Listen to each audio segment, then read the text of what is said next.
मैं स्पष्ट कर देना चाहता हूं, प्रदेश सरकार किसी भी विद्यालय को बंद नहीं करने जा रही है। किसी भी विद्यालय को बंद नहीं करेंगे। प्रदेश सरकार ने तय किया है कि इंटीग्रेटेड कैंपस बनने चाहिए बच्चों के लिए, जहां पे वह प्री प्राइमरी से लेकर के और सीनियर सेकेंडरी लेवल तक के स्कूल की शिक्षा प्राप्त कर सकें। उसी के मॉडल दिए गए हैं अटल आवासीय विद्यालय।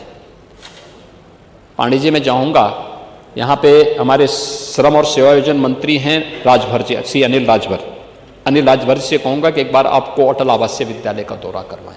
अभी मैं बिलारी में भी आया था, बिलारी के विधायक भी नहीं होंगे यहाँ पे, हाँ भाग गए होंगे, क्योंकि स्वतंत्र देव जी ने ऐसी कसम उनको खिला दी है कि वो बेचारे समझ ही नहीं पा रहे होंगे कि किसके नाम पे कसम खाएं। ऐसी कसम मत खिलवाया करे जी।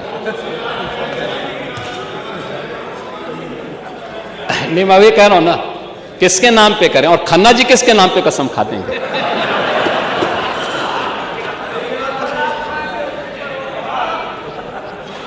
ये स्थिति है, ऐसा मत किया करिए भाई। आप तो घर में जो है आप पता नहीं किन स्थितियों में रहते होंगे, लेकिन खन्ना जी के बारे में और कम से कम हमारे ये फहीम इरफान के बारे में तो आपको सोचना चाहिए। और बेचारा भी अपनी किस्मत को कोस रहा होगा कि आपने ऐसी कसम खिला दी।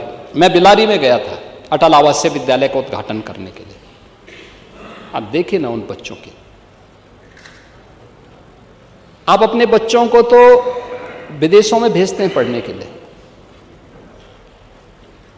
श्रमिकों के बच्चों के विद्यालय को बंद करते थे, उनके लिए कोई सुविधा नहीं देते थे।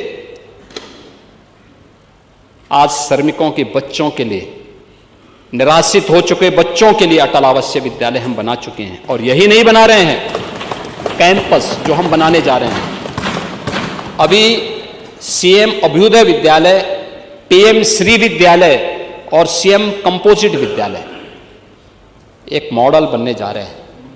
कस्तूरबा गांधी विद्यालयों को भी अपग्रेड किया गया। 8वीं तक थे, गरीब परिवारों की बच्चियां पढ़ती थी, 12वीं तक की बच्चियां उसी कैंपस में पढ़ेंगी। सभी प्रकार की सुविधाओं को वहां पर सरकार ने उपलब्ध करवा दिया है, ये भी वहां पे उपलब्ध कराई गई। और 29,000 से अधिक जिन विद्यालयों की बात कर रहे हैं, 27,000 विद्यालय हैं, 27,000 विद्यालयों को हमने स्वेच्छा से इस बात के लिए कहा कि जो विद्यालय चाहेंगे, 50 से कम छात्र हैं तो 1 किलोमीटर के दायरे में, 1 किलोमीटर का दायरा बहुत लंबा नहीं होता। पांडे जी आप 4-4 किलोमीटर जाते थे, क्यों बच्चों के भविष्य के साथ खिलवाड़ कर रहे हैं। उन विद्यालयों को इंटीग्रेटेड कैंपस, छात्र शिक्षक रेशियो ठीक हो जाए। छात्र शिक्षक रेशियो कम से कम 3 शिक्षक जरूर हो उन विद्यालयों में। अगर छात्र संख्या ज्यादा है, शिक्षक की संख्या बढ़ाइए। हमने इस बात को कहा है कि 22 छात्रों पे 1 शिक्षक की उपस्थिति जरूर हो, यह अनिवार्य किया जाए। और बाकी जगह खाली होती हैं, अधियाचन भेजिए, हम आयोग के माध्यम से नई भर्ती करवाएंगे। शिक्षा आयोग नई भर्ती करेगा और ये समय पे होना चाहिए। लेकिन 3 से 6 वर्ष तक के राष्ट्रीय शिक्षा नीति के अंतर्गत, और ऐसा नहीं कि स्कूल पेयरिंग की स्थिति केवल यूपी के अंदर हो रही है, हिमाचल में हुई, कांग्रेस ने हल्ला नहीं किया। कर्नाटक में हुआ, कांग्रेस ने हल्ला नहीं किया।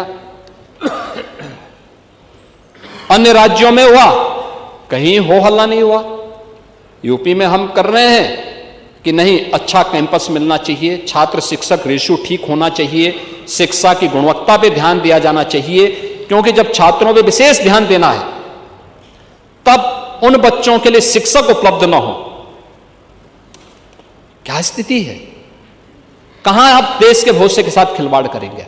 ऐसा नहीं कि पिछले 8 वर्ष में जो परिवर्तन किए गए इसके परिणाम आज नीति आयोग इसको स्वीकार करता है।